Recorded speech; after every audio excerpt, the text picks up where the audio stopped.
à qui ils confient les missions publiques qu'ils leur rendent compte.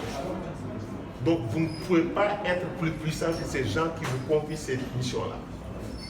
Quand je vous confie une mission, vous êtes censé venir me rendre compte.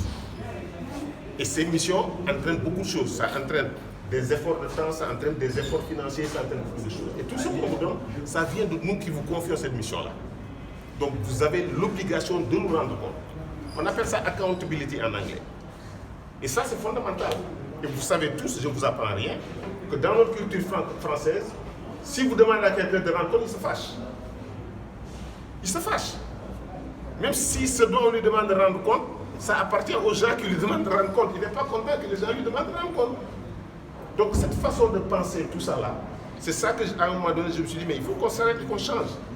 Et que pour changer ça maintenant, ça nécessite tout simplement ce qu'on appelle une réforme. Mais ces réformes doivent être des réformes en profondeur. Ces réformes doivent être des réformes très poussées. Pas des réformes superficielles. Mais une réforme, pour que ça puisse s'appliquer et être efficace, ça doit être conduit à partir du sommet. Et c'est ça qui amène la notion de pilotage politique, de l'importance du pilotage politique des réformes. Donc ça englobe toutes les notions de volonté politique, d'appui des autorités, etc. Donc ça, on ne peut pas imposer une réforme dans un pays si ça ne vient pas de l'autorité supérieure. Donc on essaie de pousser les autorités supérieures, on essaie de les conscientiser. Et cet ouvrage n'est pas un ouvrage à polémique, c'est plutôt un ouvrage qui peut nous permettre d'aiguiser un peu, vraiment, de nous remettre en question.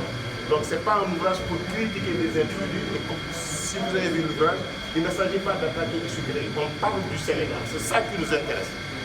Et le Sénégal, c'est ce que nous avons en commun. Quel que soit le niveau auquel vous vous trouvez, quelles que soient les responsabilités que vous assumez, on partage le pays à égalité.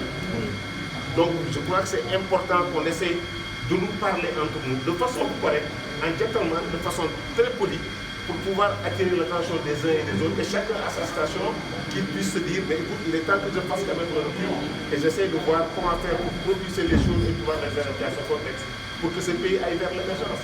Donc voilà un peu grosso modo.